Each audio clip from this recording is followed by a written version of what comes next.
അച്ഛാ, ഇവിടെ നിന്ന് ഇത്രയും ദൂരം ചുമന്നോണ്ട് പോണ്ട കാര്യമുണ്ടോ? അവിടെ കല്യാണല്ലേ നടക്കുന്നേ, സാധനങ്ങളൊക്കെ അവര് വാങ്ങിച്ചിട്ടുണ്ടാവില്ലേ? എടി എന്ന് കരുതിയിട്ട് ഈ ഇരിക്കുന്നതൊക്കെ മുതലാളിയുടെ പറമ്പിൽ വളർന്നതാ. ഇതൊക്കെ അവിടെ കടയിൽ പോയാൽ കിട്ടത്തുമില്ല.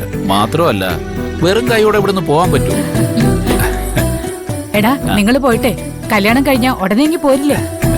പിന്നല്ലാതെ ഞങ്ങളെന്താ അവിടെ താമസിക്കാൻ പോവാണോ? മുതലാളി നിർബന്ധിച്ച് അവിടെ താമസിക്കാൻ പറഞ്ഞ നന്ദിനി അവിടെ നിന്നോ, ഞങ്ങളും പതുക്കെ അങ്ങോട്ട് വന്നോളാം. ചെല്ല് ചെല്ല്, ആ രാക്ഷസന്മാരുടെ കയ്യിൽ നിന്ന് കിട്ടിയൊന്നും മതിയായില്ലേടി നിനക്ക്? മിണ്ടാതിരിക്കടി. സത്യം പറഞ്ഞ അച്ഛനും ചേച്ചിയും മാത്രം പോവാൻ തീരുമാനിച്ചത് നന്നായി. ഞങ്ങളെയും കൂടെ കൊണ്ടുപോയിരുന്നെങ്കില് അവരുടെ മുഖം കാണേണ്ടി വന്നേനെ. അത് പോകാൻ പറ്റാത്തതിന്റെ കുശുമ്പ് കൊണ്ട് പറയുന്നതാ. നീ പോടി.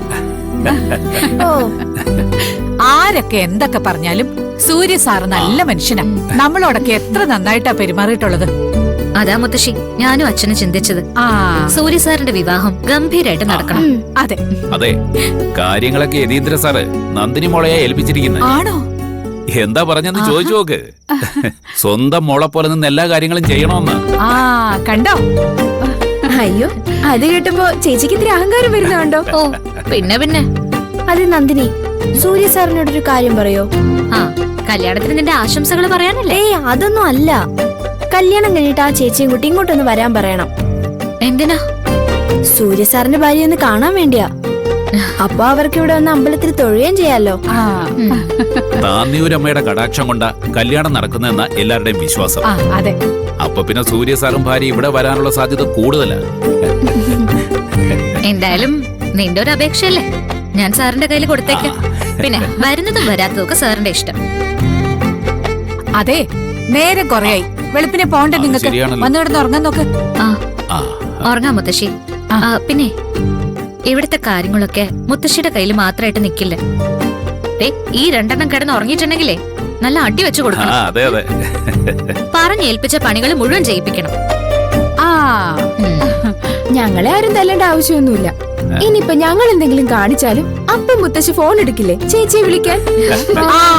അത് ഞാൻ വിളിക്കും. പറയുന്നത് കേട്ടില്ലെങ്കിൽ പുറം തല്ലി പൊളിക്കുകയും ചെയ്യും. എനിക്ക് കാണണമല്ലോ രണ്ടും കൂടെ പോയി കിടന്ന് ഉറങ്ങുന്നത്. നന്ദിനി അച്ഛനും തിരിച്ചു വരുന്നതുവരെ ഞങ്ങൾ ഉറങ്ങുന്നേയില്ല. സമാധാനമായില്ലേ മക്കളെ? വാതിലൊക്കെ നന്നായിട്ട് അടക്കണേ. പുറത്തെന്തെങ്കിലും ശബ്ദം കേട്ടാലും ഒറ്റയ്ക്കൊന്നും ഇറങ്ങി നോക്കരുത്.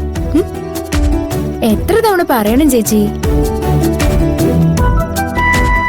ഞാൻ ആദ്യമായിട്ടാ നിങ്ങൾ രണ്ടുപേരും ഇല്ലാതെ ഒരു സ്ഥലത്തേക്ക് പോകുന്നത്.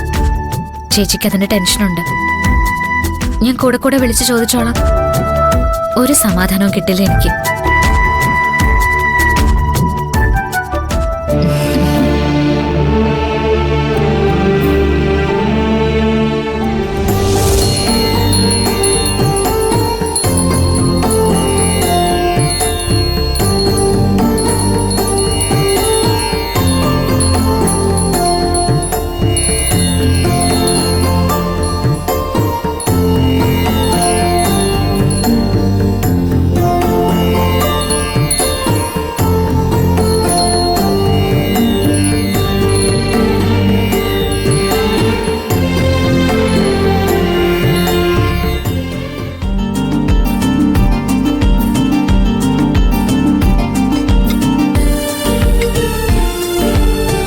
പൂജ കഴിഞ്ഞാൽ ഉടൻ തിരുമേനിക്കും കൂടെയുള്ളവർക്കും ഭക്ഷണം കൊടുക്കണം. എല്ലാം റെഡിയല്ലേ? എല്ലാം ഉണ്ടാക്കി വെച്ചിട്ടുണ്ട് മാഡം. ഭക്ഷണ കാര്യത്തിൽ ചില നിർബന്ധങ്ങളൊക്കെ ഉള്ള ആളാ ആദിശേഷൻ തിരുമേനി. അദ്ദേഹത്തിന് ഇഷ്ടപ്പെടാതെ ഒന്നും വരില്ലല്ലോ അല്ലേ? ഇല്ല മാഡം, എല്ലാം നന്നായിട്ട് ചെയ്തിട്ടുണ്ട്. ദേ, വിളമ്പി കൊടുക്കുമ്പോ പോലും ശ്രദ്ധിക്കണം. ഒരു കാര്യത്തിലും അദ്ദേഹത്തിന് അനിഷ്ടം ഉണ്ടാവരുത്. മനസ്സിലായോ? എല്ലാം എടുത്തു വെക്ക്. വിളമ്പി കൊടുക്കുമ്പോ പ്രത്യേകിച്ച് എന്താ ശ്രദ്ധിക്കേണ്ടേ? എനിക്കറിയില്ല.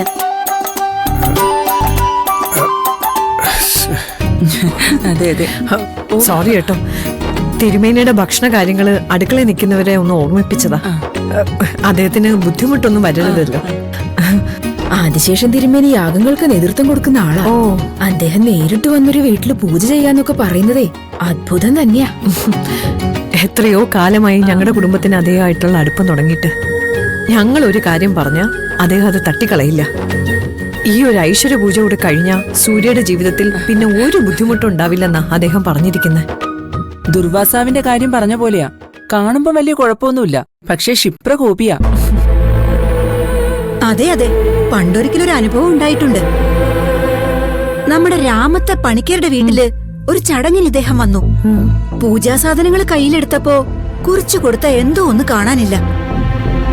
എന്നിട്ട് എന്താ ചെയ്തെന്നറിയോ? ആ നിമിഷം പൂജ നിർത്തി പുറത്തേക്ക് ഇറങ്ങിപ്പോയി. ആര് വിളിച്ചിട്ടും കേട്ടില്ല. പത്മ ഇവിടെ വേണ്ട കാര്യങ്ങളൊക്കെ കൃത്യമായിട്ട് ഒരുക്കിയിട്ടുണ്ടല്ലോ അല്ലേ? അതിലൊന്നും ഒരു വീഴ്ചയും വരുത്തിയിട്ടില്ല. ജോലിക്കാരെയല്ല ഞാൻ എല്ലാ കാര്യവും ഏൽപ്പിച്ചിരിക്കുന്നത്. എന്റെ മരുമോനെ തന്നെയാ, വിജയകുമാറിനെ. ഇന്ദ്രജെ, ഈ പറഞ്ഞ സാധനങ്ങൾ കിട്ടിയില്ലെങ്കിൽ അദ്ദേഹം പൂജ മുടക്കുമെന്നുള്ളത് ഉറപ്പല്ലേ? എല്ലാവരും പറഞ്ഞത് അങ്ങനെയാ. ഒന്നോ രണ്ടോ സ്ഥലത്ത് അങ്ങനെ ഉണ്ടായിട്ടുണ്ട്. പൂജാ കാര്യങ്ങളിൽ ഒരു വിട്ടുവീഴ്ചയ്ക്കും അദ്ദേഹം ഒരുക്കുമല്ല. എങ്കിൽ പിന്നെ ഇവിടത്തെ പൂജ മുടങ്ങിയെന്ന് തന്നെ കൂട്ടിക്കോ. നിങ്ങൾ എന്തൊക്കെയാ പറയുന്നേ? കാര്യം എന്താന്ന് വെച്ചാൽ തെളിച്ചു പറ. തൽക്കാലം നീ അതറിയണ്ട. ഒന്നും അറിയാത്തതുപോലെ പൂജ നടക്കുമ്പോ തൊഴുതു പിടിച്ചങ്ങ് നിന്നാ മതി. മനസ്സിലായോ?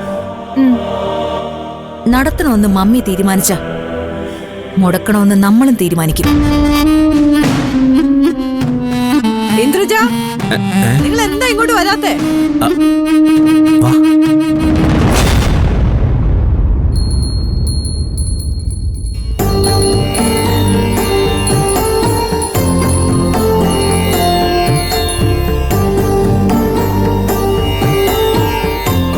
ഈ പൂജ പൂർത്തിയായാല് വിവാഹത്തിന് പിന്നെ ഒരു മുടക്കവും വരില്ല എന്നല്ലേ അദ്ദേഹം പറഞ്ഞിരിക്കുന്നത്?